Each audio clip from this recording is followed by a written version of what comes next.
Olá, graça e paz. Eu sou o pastor Ronaldo Nascimento e esse é um pouco do muito que o Senhor Deus tem para as nossas vidas. Nós queremos meditar neste dia no tema bem importante para as nossas vidas.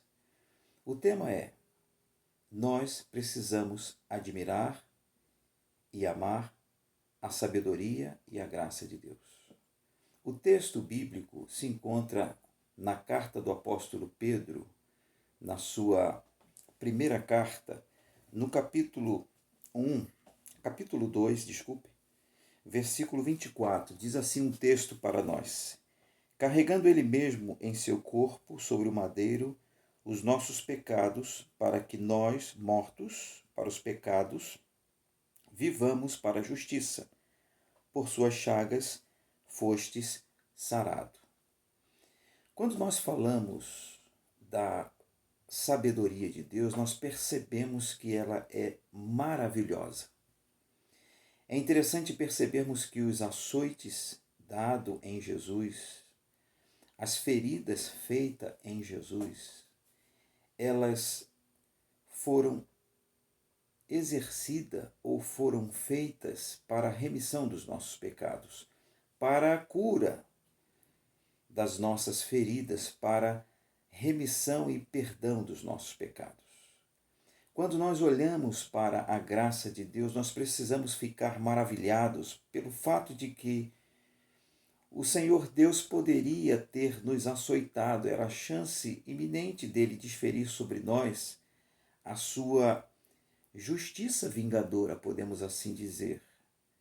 Mas ele aceitou que o seu filho Jesus fosse à cruz e lá fosse moído pelos nossos pecados, pelos meus pecados, pelos seus pecados. O nome disso é graça.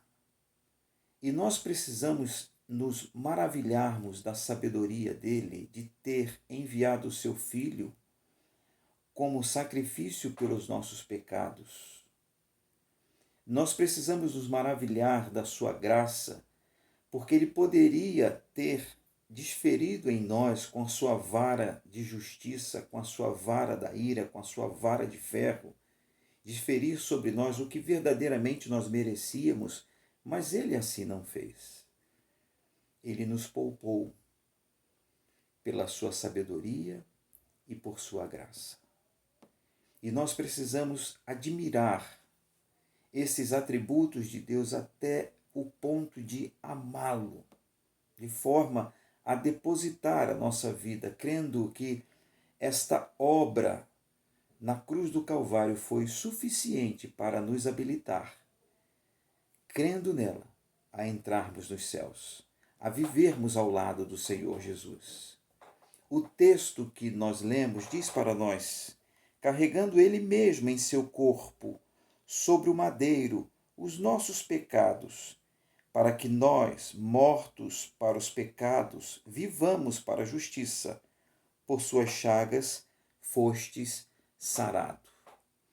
Jesus ele fez de suas feridas um bálsamo para sarar e curar as nossas vidas. É interessante que ele levou sobre si as nossas dores. Ele levou sobre si os meus pecados. Ele morreu lá na cruz pelos meus pecados, pelos seus pecados. E a pergunta é a seguinte: você tem consciência que ele foi verdadeiramente e levou sobre aquela cruz os seus pecados? Se você compreende, então passe a admirar e amar a sabedoria e a graça do Senhor. Se você compreende que ao ressuscitar, você também ressuscitou com ele dentre os mortos, então passe a amar e admirar a sabedoria e graça do Senhor Jesus, a ponto de você ter disposição para dizer: Senhor, eu quero também carregar a minha cruz. Eu quero verdadeiramente compreender que naquele madeiro estavam lá os meus pecados. Com o seu sangue e os seus açoites, ele fez uma porção essa suficiente para remir os nossos pecados, de forma que nós não sofreremos mais açoites e não teremos mais feridas que venham nos matar eternamente e vivermos longe do Senhor Jesus. Que você possa pensar nesse dia. Pense no amor, na graça e na sabedoria de Deus. Pense a ponto de amar e viva para a glória do eterno Deus. Que Deus nos abençoe neste dia.